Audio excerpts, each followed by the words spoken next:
So good evening all and welcome to inaugural event of Indian Association of Medical Educationists.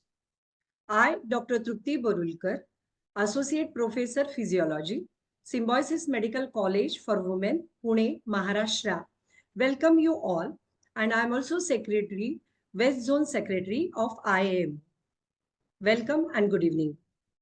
We all are aware of rapidly evolving medical education.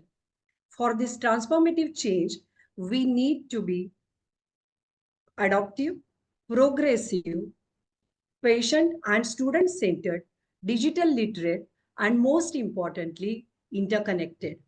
So, we like minded educators across India have come together to navigate, negotiate, normalize, neutralize, nudge, notify, nominate, and nurture each other collaboratively and collectively for impactful and meaningful contributions in medical education.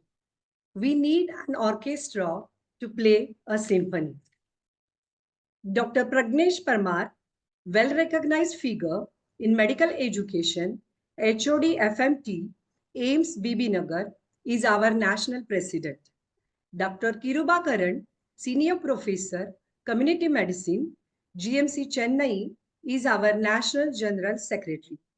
I request them to throw light on IAME and formal inauguration. Over to you, sir. Thank you, Dr. Trupti. So first of all, on behalf of Indian Association of Medical Educationists, it's my honor and privilege to welcome respected Dr. Avinash Supe, sir. We all know that sir name is enough in the field of medical education. Sir is living legend. Many of us are students of sir. Even I have done my advanced course, FEMER fellowship, revised basic course and EdCom as well as CISP program, everything from GSMC, KEM, Mumbai. So we know that few institutes are really stalwart in the field of medical education, and sir is leader of one of it. So it's our privilege that our association's first webinar we have sir with us. So thank you very much, sir, for sparing your valuable time and joining us today. And I welcome all the participants who spare their time. And now I can see 124 numbers we total all together are here. So we are very happy, and this is the first inauguration webinar. So we will see how this association will progress, and we are happy that we have good team here, and we will try to do best in the field of medical education. So I now request our General Secretary to throw more light on this. So thank you everyone for joining us. Yes, yes, sir. So I request our president, sir, to inaugurate our video. I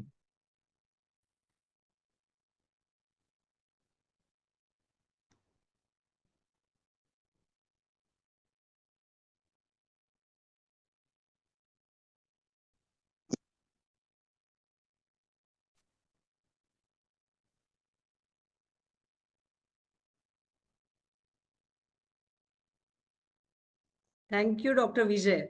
So officially, we are now inaugurated the IAME. very good evening to everyone. So it gives me immense pleasure to share all about the some recent updates or to inaugurate IAM along with our office bearers and executive committee members. So it's an exclusive academic association. It's dedicated only to medical education. It's going to serve as a common platform to all the professionals from the medical fraternity. And specifically, and again I repeat, it's specifically those with an MBBS degree and above.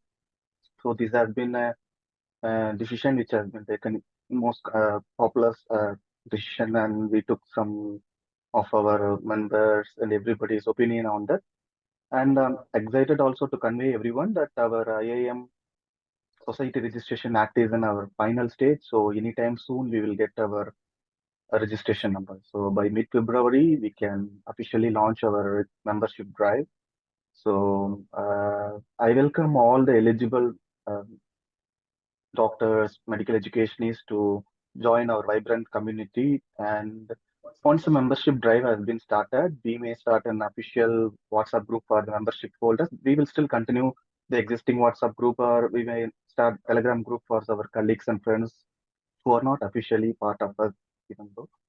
And there are underway preparations also there to launch websites and IAM journals.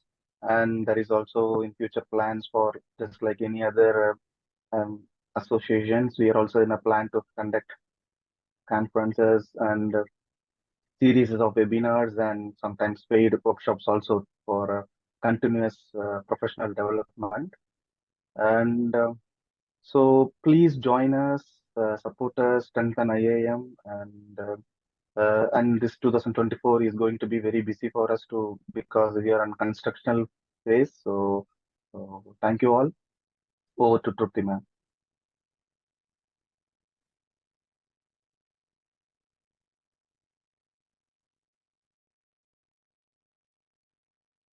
Thank you, sir. So we all know India is already well on its way to become a global medical education hub. Medical education is playing pivotal role in crafting sustainable development goals. But for this shift, we need a approach rather than traditional, a need-based approach. And this requires a fundamental change in roles and commitments of educators, planners, and policymakers. So let's dive today into medical education, past, present, and future. So we are honored to have Dr. Avinash Supe, sir, a distinguished educator, renowned academician, acclaimed clinician, visionary leader, and beloved mentor. Dr. Avinash Supe, sir, on my personal note, I feel privileged and pampered when he calls me beta. He is MS, FICS, DNBE, FCPS, FAMS, DHA, PGDME, MHPE, FIAGES, FMAS, FAIS, FRCS. Sir is ex-director ME and MH and Dean KEM Mumbai, Dr. B.C. Roy Awardee, National Board of Examination Awardee, founder and ex-director of GS Medical College, Famer Regional Institute. He is past president of many national and international associations of surgical societies and medical education, and lots of research papers in high index journals of medical education and his surgical field. So we are very honored to have you, sir. Welcome, sir, and over to you, sir. Sure. Thank you. Thank you so much, Trupti, for all that generous introduction. And at the outset, I must tell you, I would like to extend my uh, all best wishes to the organization. And I feel all of you will work to take this medical education as a specialty across the India and at the world. Because I thought in last 30 years, we have really grown this medical education as a specialty. And your association will definitely contribute into the Indian medical education and will make a mark. So my all best wishes to all of you, and I wish great success to your whole motives. I think Thank you. thank you, Thank you, and sir. we will thank you, Pragnesh, and all of you, Yogesh. I'm sure all of you are excellent workers, and you will take this forward. Now, the topic which Trupti suggested was medical education, past, present, and future. Since this is the inaugural talk, and you're going to inaugurate this organization, I thought this is one apt topic where we would like to really have a look at the whole medical education scenario in India. Are you able to see my slides? Hello. Yes, Yes, sir. sir. Yes, sir. Yes, sir. I would like to thank your organization. Now, if you really see growth of medical colleges in India and the number of admissions, look at this chart. In 1947, we were 17 medical colleges. 2006, we were 250. Sure. So 783 kind of medical colleges today, and 900 are likely to be there in 2030. Maybe it will go to 950. And the whole country wants to go from 1400 admissions to 1,30,000 admissions.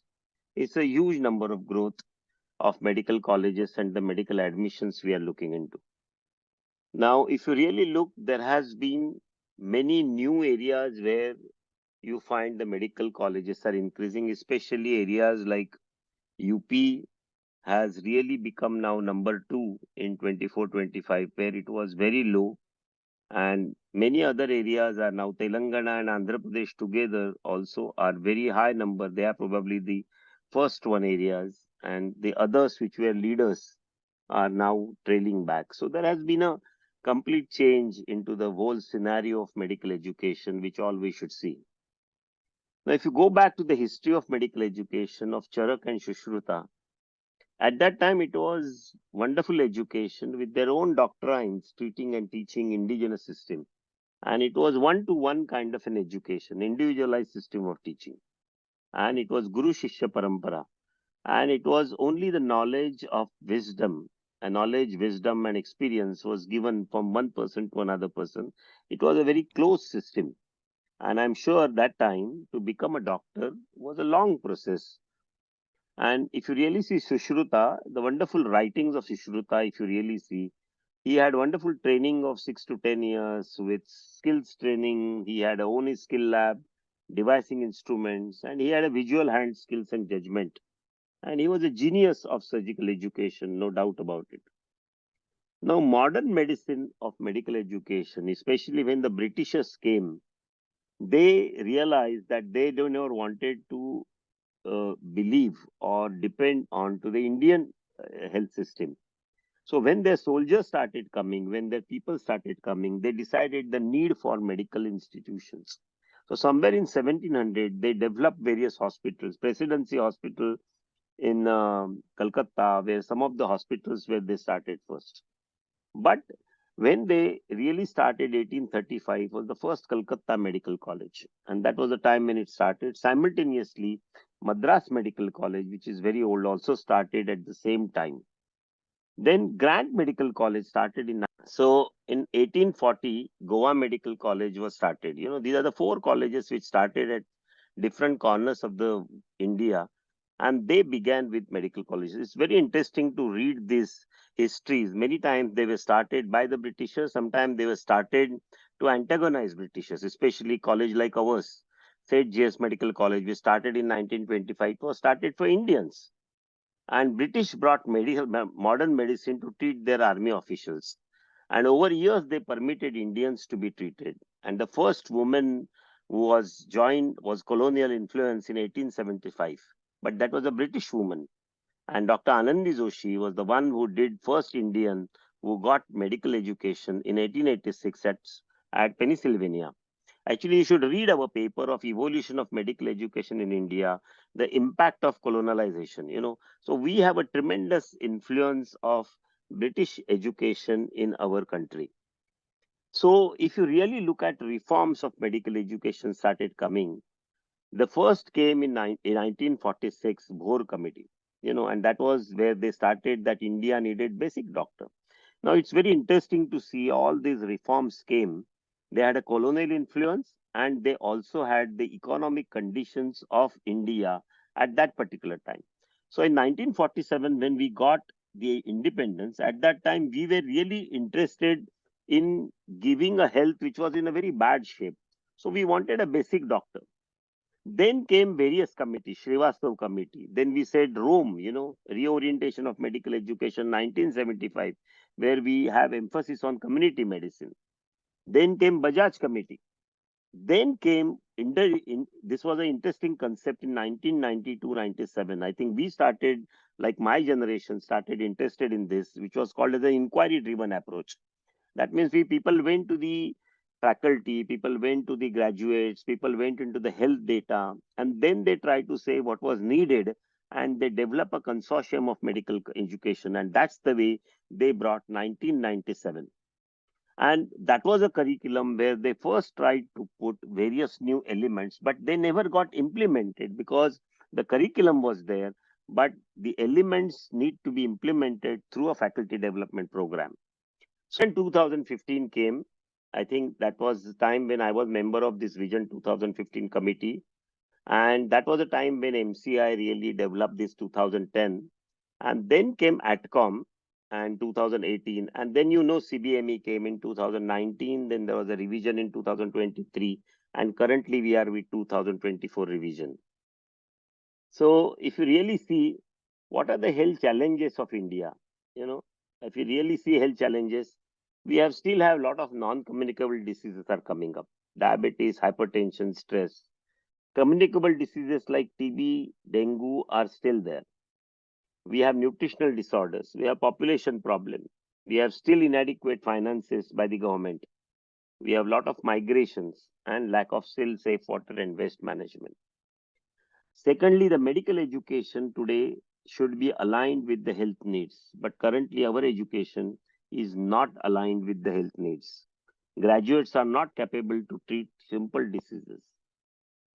In fact, the graduate looks at community in a very different way. He doesn't look at the rural community in a nice way. That was the problem with our education.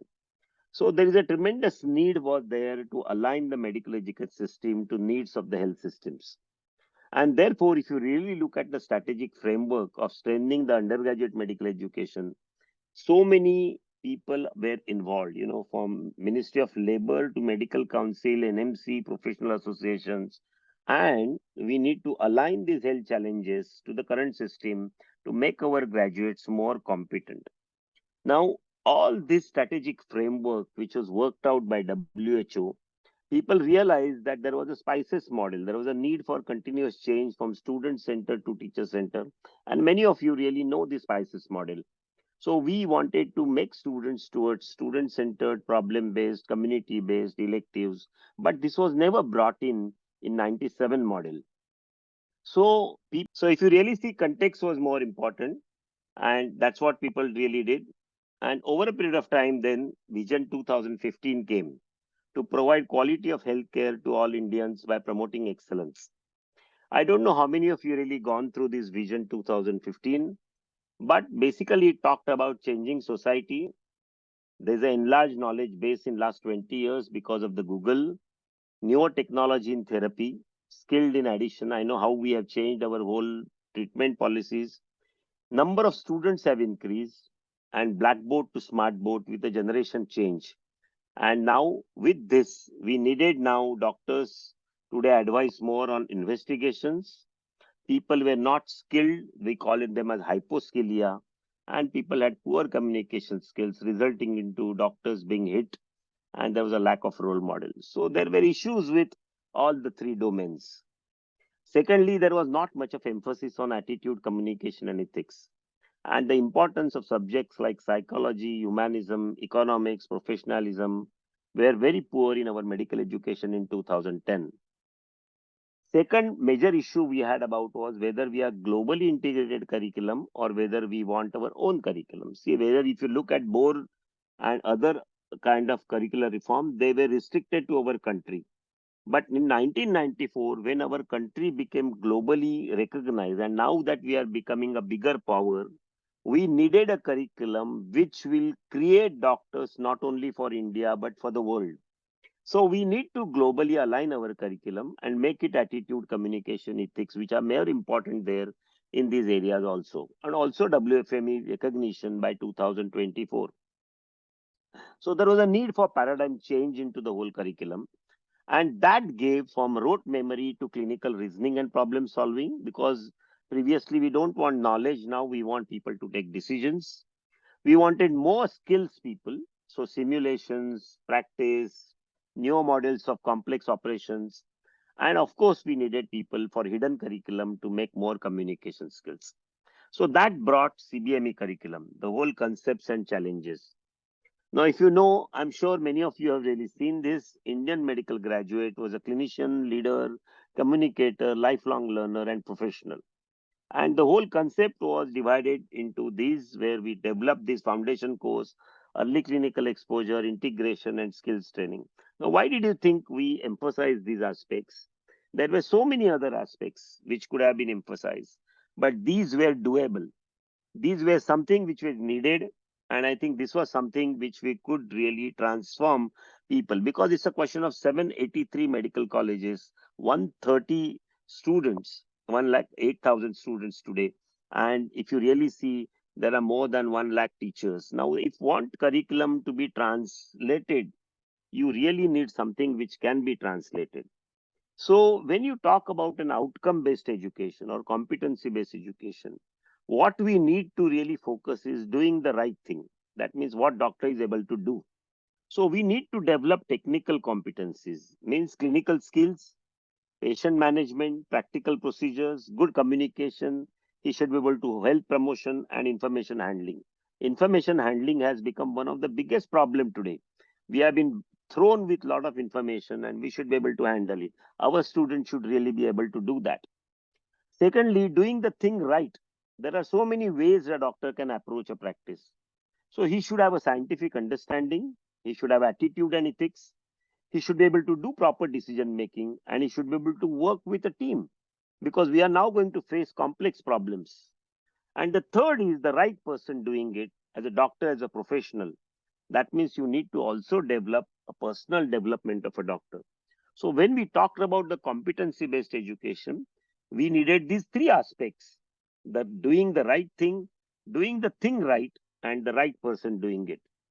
Having said that, the new curriculum was called as competency driven. It is not actually competency curriculum. Aligned and integrated with maintaining the primacy of the subject, because in our place the subjects still carry a lot of primacy.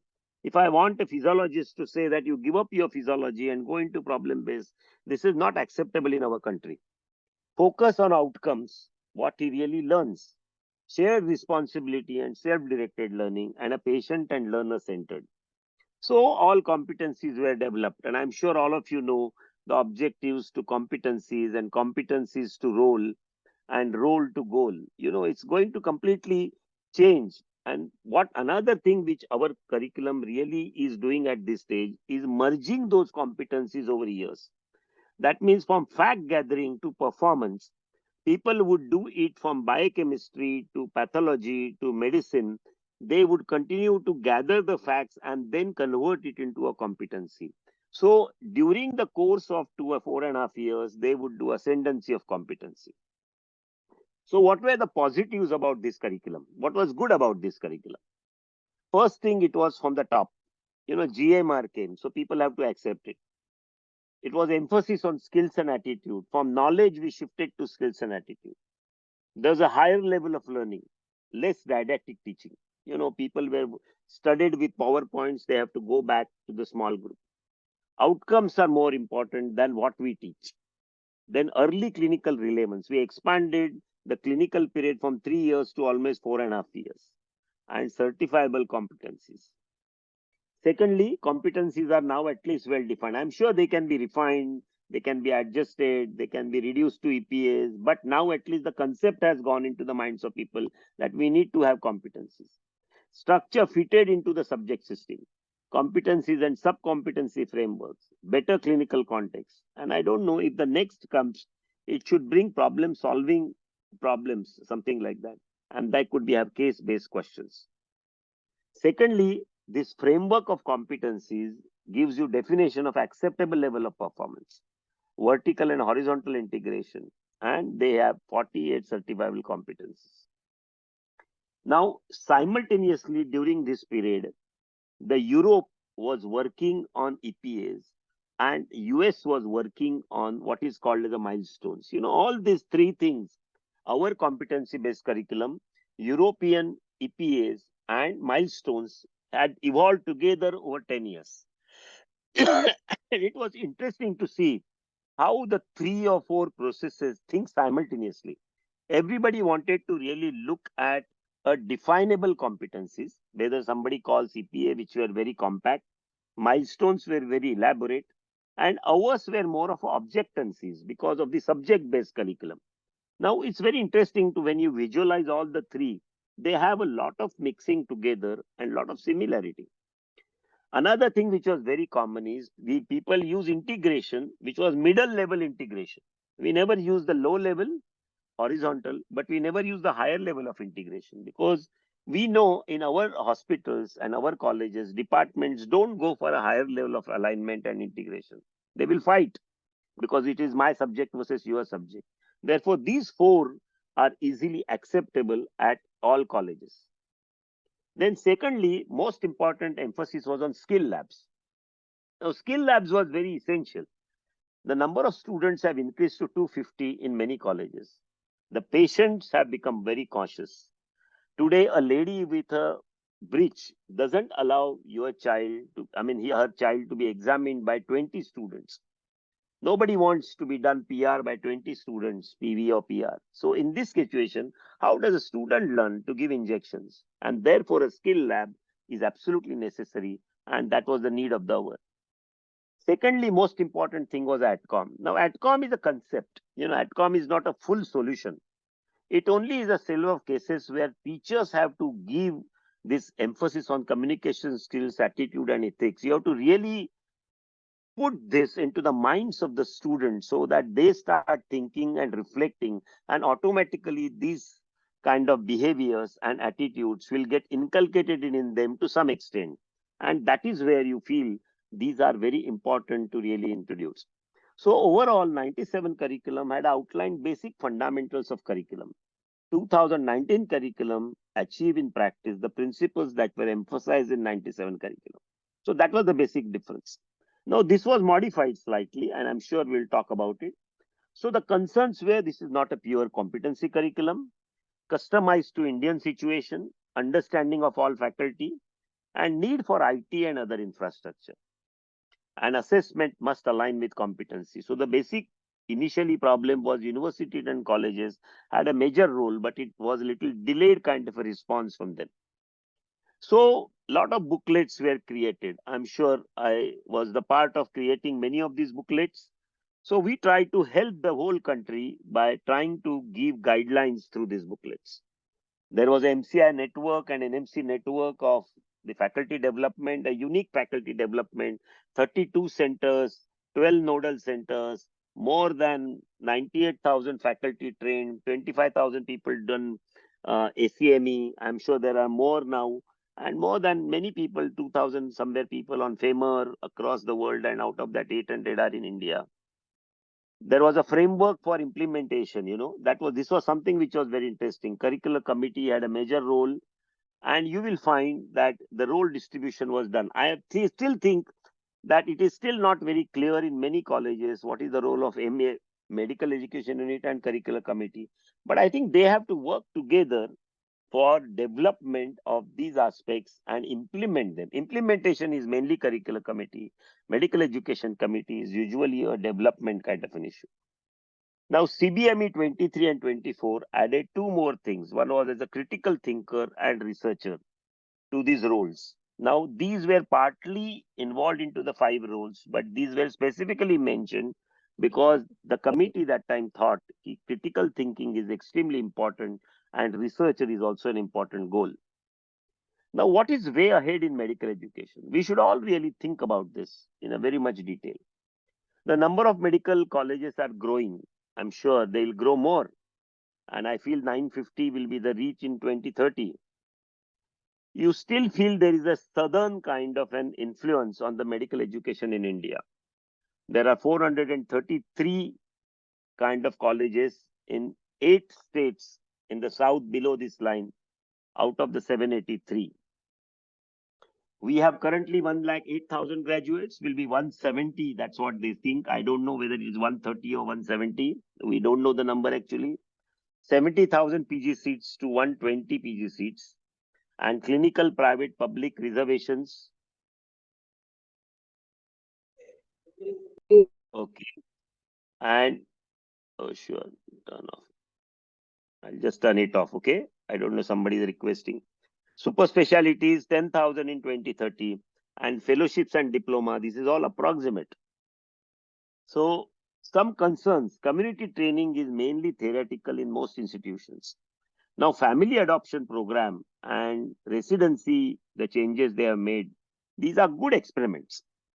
But we have to really see the results of these experiments. That lack of integration with community teaching around the patient is a basic problem. Now, we have to really see the success of family adoption programs. Are they just visits which students enjoy, or they really are the real community training? Importance of aspects of sociology and psychology are still not very much involved. Medical economics and ethics have still poor emphasis today. So if you look at future of medical education, we need to have an adaptive curriculum. And this is a new wave in education. What is adaptive curriculum? Like there is a precision medicine, personalized medicine, there has to be personalized education, catering to the individual needs and flexible and adapting to the situations. Now, our medical schools have become like machines. They want to create a standardized product. They want to create a doctor who is similar. It doesn't happen. Most of us are different, and then we need to have a personalized training. So we need to have fair principles, feedback, activity, individualization, and relevance. So individualizing curriculum is something which is coming up in a big way, especially in the Western world, where the curriculum and teaching learning methods adopt to the learner's personal needs than students adopting to the existing curriculum. For example, intelligent advertising has come. If you walk into many of the metros in UK or USA, the scanner will determine the sex of the reader and send you appropriate kind of advertisements. The scanner will determine and it will find if it's a male, it will be different advertisement. If it's a female, it's a different advertisement. So just for you learning, every student is different and every student has a different requirement. So what will shape medical education in future? According to me, there are four things which will shape. One is technology. Second is pseudoscience. Third is a disinformation. And fourth is a changing doctor-patient relationship. Now, if you look at technology, AI and machine learning has come in a very big way. I'm sure all of us have talked so many times on so many forums about how the AI has been penetrating. Current applications of AI and machine learning in medicine are huge, from embryo selection to predicting death in a hospital. And what we are talking about today is metaverse and digital health. What was in 19th century X-ray based screening, today we are all talking about high density CT, and now we are talking about BIDX pulmonary nodule diagnosis system. So the whole history of diagnosis has changed, radiological reductionism has changed, and the way we are now teaching has completely changed. So how will it change the medical education? Now, dynamic real-time assessment of students and resource management of students, both is going to change. The students volunteer. Today's students don't need lectures or they don't need the books. Many of them have iPads on which they read all their books. They have clinical cases scenarios, clinical procedures. I'm sure all of them are in a different category than what we learned. Monitoring also has to be through digital as well as is a hybrid mode. And assessment is going to be completely changed on individualized basis. Now, if you look at this particular paper from Horizon, this was teaching learning report, they use these two words, adaptive learning and extended reality. They said emergent technology is coming in a big way.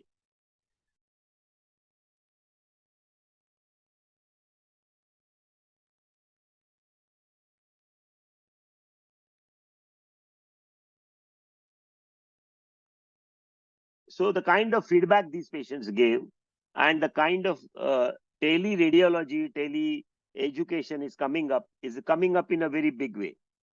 So now I think we should all realize somebody is in Singapore, somebody is in Germany, somebody is in London. All of them are teaching together. And I think today, next world is going to be like this, where people be learning, they'll be seeing everything on their own. So what is impact on education? Embrace technology. I think we should be masters of technology. Technology should be essential part of education. Clinical medicine is very good, but today we also need technology to confirm, treat, and remain legally safe. The second thing which will shape medical education is pseudoscience. We are all talking about pseudoscience. The amount of energy and information which is thrown on us is so much. Like every day, I'm thrown with so many publications. Sometimes I get lost into the knowledge. And there are moral panics. There are new things which are thrown to me. What I was doing for so many years, suddenly I find it is considered to be wrong.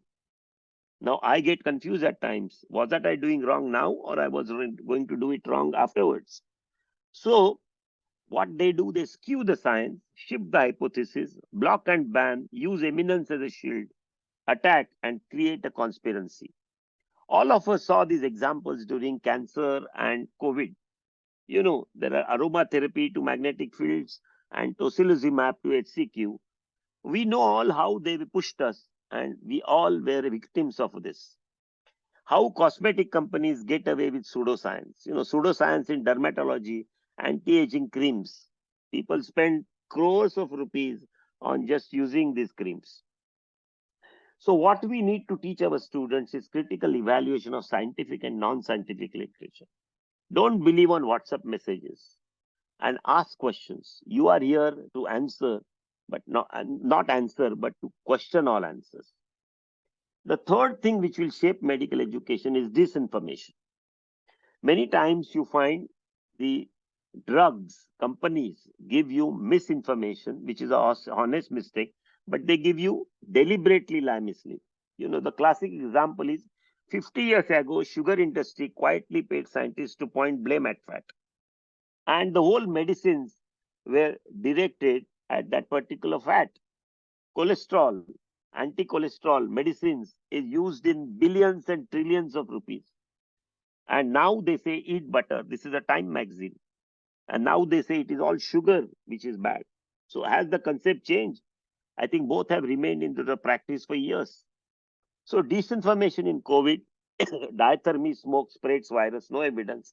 Same is true for many surgeries and facts. Lastly, changing doctor-patient relationship has a major impact on the way we have to really train.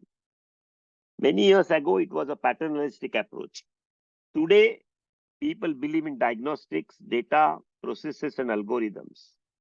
But what is going to change is artificial intelligence, precision medicine, knowledge access, and intuitive technology.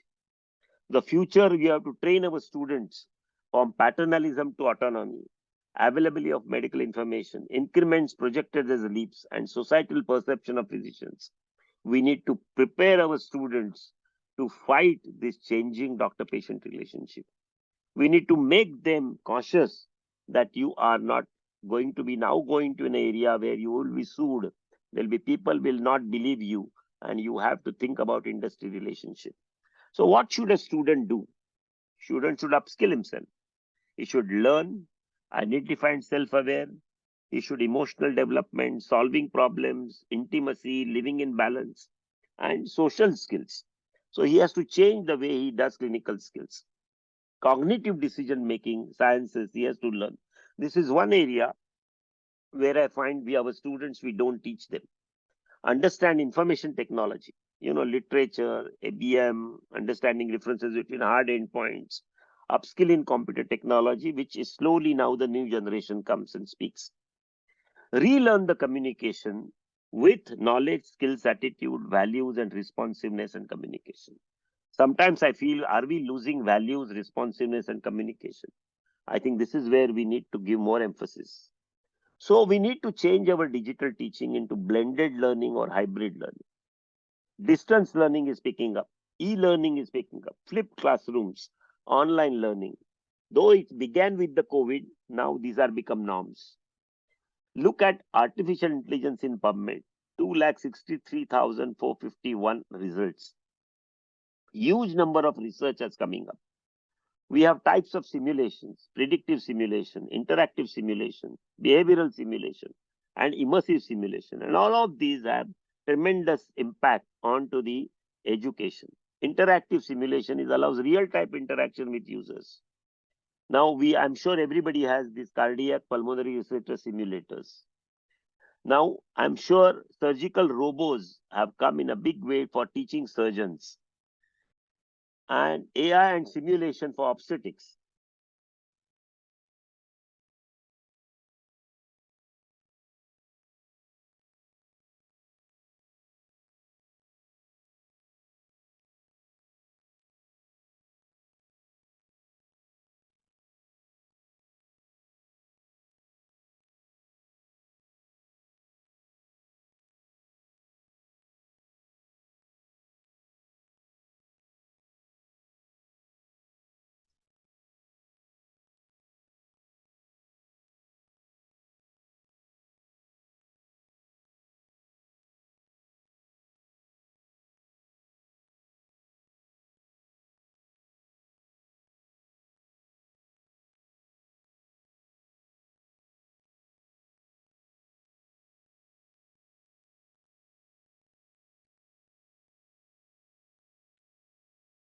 Look at this immersive lab. This is from India.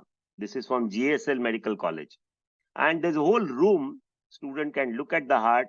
He can rotate every organ. He can make it of this size. and he can come back. And this is now reality in India. The virtual patients is a big world. So, previously I remember when I did my first NTTC, we had a scripted patients, what we used to call as a PMP, pre-programmed decision trees. Now there are virtual patients. RTL intelligence driven interactive patients has become a very common now. There are so many sites which give virtual patients. And the third thing which is coming up is called as an avatar based virtual reality simulations. If you really see, there are 273 publications on avatar virtual patients. There are so many stopping an antidepressant, suspected bowel cancer consultation, osteoarthritis. All these interact with medical students, and students learn much more about this. And then the whole world of mixed reality, from real environment to the virtual environment, and from extended reality to high immersion realities. And if you really see clinical use of these realities, and these are sometimes very much used in training. Another thing which is coming up is what is called as a digital twin simulation. Creates a digital replica of a physical asset like a machine or human, what we call as a DNA nudge technology. Now, this is where you have a control of a diabetes today, whole endocrine department. You create a physical entity and you create a digital twin. And then, basis on his whole data, you optimally treatment strategy is being created. And this is done in Mumbai now regularly. So what I'm trying to say, what was thought to be only something done in AI today is very commonly done. There are trials being done. This is practice in India, and this is where the education has already come. AI tutoring and assessment has become very common. We have been trying to use now AI for remote expert instruction. People who have done learning analytics. Learning analytics is something which you should do. How much individual has learned, and then how we can really help him with the change management. He performs much better. If you look at this video, you put a video of a student and put it, and it will give you so many things about instrument dissection. It will give you the personal analysis of that student's growth, which you can help him to really grow. Education is going towards this personalized thing. Education management and AI has come in a very big way in 2024. If you really see, AI-based LMS are the part of this. And what do they really do? They do enhance engagement, personalized learning paths, automated administrative tasks, predictive analysis, improved learning outcomes, and context generation and assembly.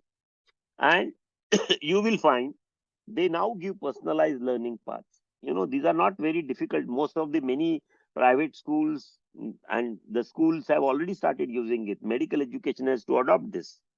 Adaptive assessment and feedback, predictive analysis. All this will come into the postgraduate first, and then it will go to the undergraduate. Text to audio and gamification. Gamification is something which is becoming very popular because today's students enjoy quizzes and leaderboards. And they now feel that many of these are now gamified so that students learn. Now, challenges and consideration of AI LMS are the cost, but now many hospitals are buying these. Data privacy was always major issue. Integration challenges, training needs, and transparency. Now, what you will find, what will be the future trends? You will find there will be a lot of personalized content will come. Every student will have his own portfolios. Industry breakthroughs will occur. Expansion of generative AI will come. This is something which I understand currently we are a little worried that people will copy and there will be a academic transparency will go. But no, over a period of time, this will improve. There will be broader adoption of this. Task automation and simplification will occur. And I'm sure reduction of the repetitive tasks will happen and students will be able to solve the complex problems. So what are the future needs in medical education? Understand our students. Our students are changing. We need to make them change and learn what are they changing. I will talk more about this. We need safe learning environments today. What happened in Kolkata? Students now want a safe learning environment. We need to respect cultural diversity and gender equality. I'm sure I will talk about gender neutrality now. From gender bias to gender equality to gender neutrality. Teaching methods, techno-based. I'm sure I talked about it. Co-curricular activities are important part of any medical education. Work-life balance. Once upon a time, residents never talked about working hours in India. Today, everybody talks about working hours, 48 hours or 72 hours. Mental health, coping and resilience. All of us are worried about stresses and suicides.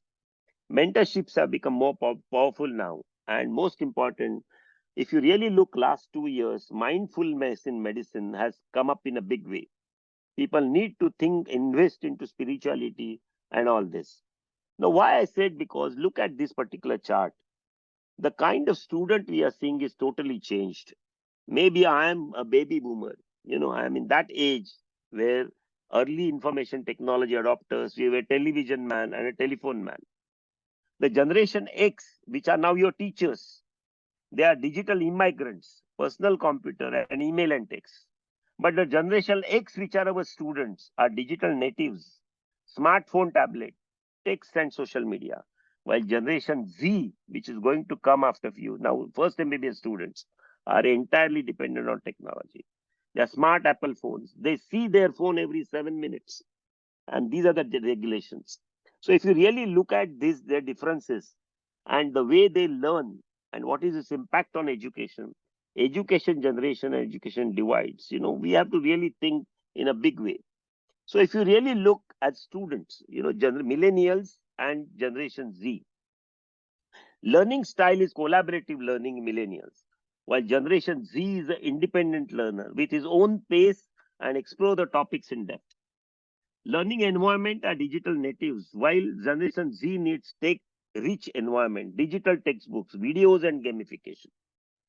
Then millennials seek out for information. Generation Z is used to having information delivered to them in a personalized way. They want even the research now in a smart research, what we call. Learning with teacher. 39% of Generation Z prefer learning with the direction of the teacher compared to 25% of millennials. They are changed now. And Generation G spends more time on their smartphones than millennials. They are also more likely to use electronics every 7 minutes. There are, of course, differences in financial, customer, and experience. I always give this example of coffee. You know, when I was there, I have drank coffee as a student into the small cup of a South Indian coffee. Then came paper cup, and I never spent more than 5 rupees per coffee. Today's students are ready to spend 300 rupees for a coffee, and they're ready to sit in. Sometimes, mentally you are not ready to spend so much of money on a coffee and sit in a Starbucks. Today's generation of Coldplay, look at the way they see today.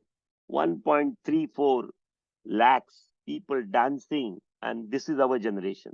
Are we ready to take such generation? They want Kahoot and Mentimeter. They want the whole atmosphere in a very digital and interactive way. Are we really ready to change? The teachers have to change. They're ready to teach this generation beta, which is coming after 2025. I don't know how this generation beta will behave because they are just now a few months old. But when they become medical students, I'm sure the technology would have grown so much that we really don't know what is going to happen. So finally, I would like to say medical education is changing with technology and communication. Generations are changing. Teachers also have to change. Teachers have to look at their habits, the way they really learn. I'm not saying that all the time you adopt to them, but at least understand them and then adopt. Approach to teaching learning has to change with newer technologies and newer methods of teaching learning. AI has come to stay, will be game changer, and it will grow further. So if you really look at it, there's a need for paradigm change. The education, medical education has become a dynamic field. And unless we embrace technology while staying humane, we will never be able to approach this. So thank you so much. And I personally feel that all of us need to introspect, reflect, and need to change as per the new generation. Maybe I have only few years to learn, but many of you have 30, 40 years to teach. And you will have a wonderful way of looking at this whole education in a completely changed pattern. New technology, new education, new students, and I think we need to be dynamically always updated. And this is where organizations like yours make a lot of point in directing people towards a better student teaching learning. Thank you so much. Thank you, sir. Thank you for wonderful and insightful talk. So from individualized learning to hand-holding by teachers, as teacher being the only resource of knowledge, and then coming to VR, AI-based machine learning and all that more. So we have come very far from the basic to the new technology, more teaching. But I feel medical education or health education is the study of human being, but it should be taught and learned by being human. So the main empathetic and other soft skills should be there, whether it is a AI-based learning teaching or whether it is an individual one-to-one learning. So Our challenge, education, Trupti, is to how to remain human in this world of technology. yes, sir, yes, sir. So that is again important because ours is a service profession. So we can't compare or do things like other professions do with the help of AI and VR. So basic The, core of the this way I look education. at it, if the competition is going to increase, the Yes, attitudes will anyway come, because if the competition is more, attitudes will anyway change. You have to be human. The new society is not going to accept your rude attitude. Anyway, somebody has questions. I can answer all questions, whatever you want to say. yes, sir. So first question was, sir, regarding CBME and all that, because some feel that the CBME is always on a changing mode. So there is a problem in implementing and all that. That was someone's concern. Yeah, true. I think they made too many changes too rapidly.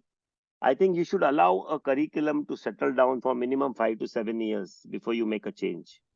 And the changes should be slow and sequential.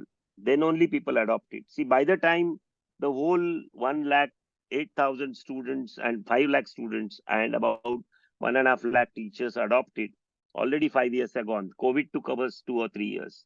So now I think when we want to make a change, we should give enough time for making a change. Let the whole system gear up. But one good thing about it is, Trupti, we have now uh, we have now a better teacher kind of a pool. You know what I thought today, our whole medical education system in India is better geared to adopt with so many courses like BCME, SCME, FAMER, so many conferences, webinars. I think awareness in the students and teachers is very good. So I think Yes. we'll be able to push these changes, some locally, some specifically. And I think this model of top-down approach is not going to work. We need some scope for flexibility of innovations at local levels. You know, AIMS and all, I'm sure they can do some innovations and show the world and India that these innovations also work. I think these are something with the points to ponder. So someone is asking about the multitasking and its role in the medical education. We are all multitasking, beta, at all levels. I'm Yes, sir. sure. As a teacher also, we are multitasking. As a teacher, clinician, researcher, we do not have that American kind of a philosophy of clinical teacher, clinical researcher. Those kind of pathways are not there.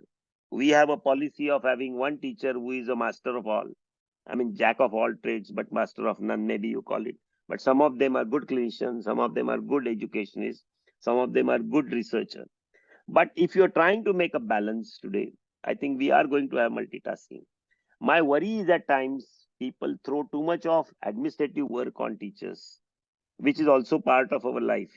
I mean, I also, आपण त्याला म्हणतो, we in Marathi we used to call लष्कराच्या भाकऱ्या भाजणे. Yes. We do so much Yes. of work which is not really necessary in medical teacher. I mean, they will give you everything from looking at tenders to talking. But ultimately, it makes us little more close to the community in which we are living. And maybe we learn from that and give to our students that in a real scenario, when they go in practice, they will have to do multitasking. So Yes, I'm sir. okay with that. So administration is many times a thankless job. So someone has asked about the career in the medical education. So what will be the future career if some junior faculty decides to go Yeah, into the sure. medical Excellent education? question. See, I think what we need is a pyramidal model. Yeah. What do you mean? And actually, if you see one of our processes, if you look at our document which we created for NMC and MCI about faculty development, we have created a pyramidal model. What was that model? We said that every teacher should have undergone BCME at least. Then some teachers have gone advanced course or a FAMER, and they should have what I personally feel should be the people who will be implementing in a college, and they should be do lot of changes and handle the curriculum. Then we need people who are in university level, who will formulate curriculums, assessment systems. And then we need people at top who would do the policy making. Now, for making a policy and some places at university, there you can take medical education as an independent career, but not at a lower level. And the needs is very less in the country. I mean, if every university or every policy level, how many will really take medical education as a career? It will be not more than 100 or 200 people. So rest of them should follow their career along with their regular kind of a subject career. And you cannot have medical education as a career. That much of role you should have in a medical college. And that is where I personally feel medical curriculum today is not so viable like it is viable in many countries. But I think after 10 years, somebody can think about it, few of them, not as a full time. Thank you, sir. Someone has asked, can there be a common timetable for the whole country for at least first year? So it's very difficult. We don't agree in one department to forget about the whole, so many colleges. Yes. Some amount of Cultural flexibility difference we is there, should give. state-wise holidays And and many time-wise, other things are different. Northeast versus, Yes. I mean, some people are very lax, some people are very rigid, some people go time to time. I think some Yes. amount of flexibility we should give it to the colleges. Yes. We can't have completely top-down approach. See, I personally feel colleges should be given some amount of flexibility, not full Yes. flexibility, but basic principles they follow. Some flexibility has to be given to the colleges. And So there is enough another one, monitoring system. No, they are regional center, nodal centers, watches it. So it's okay. I mean, you can have flexibility and differences. how to overcome loss of originality or efforts with quick AI tools? See, AI people feel that you lose creativity. It's not so. Today you require much more intelligence to work with AI. If you want to make it appropriate, you really require a skill. Even today, even you are making a paper out of AI, you require a lot of skill because it is all detected. So you require a lot of skill to write a paper with AI. And so, I mean, don't think that creativity will get lost because the world is going to see more complex problems. So the AI will give you the basic pathway. Ultimately, you will have to use your own creativity to solve that problem. Repetitive tasks will get reduced. That is one thing which will happen. It's very interesting. I don't know. I did not show you those slides, but there are many slides which say that which specialties will change and which specialties will not change. I mean, I don't know whether I can locate it at this stage. I'll just check it in a minute. I'll check whether it is possible. There was a very nice paper which said which specialties will change.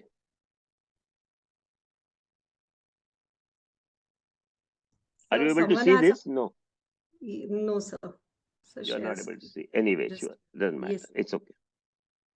Okay. Okay. Someone has raised a concern about government medical colleges where the technology-based things are or technology tools are they are less.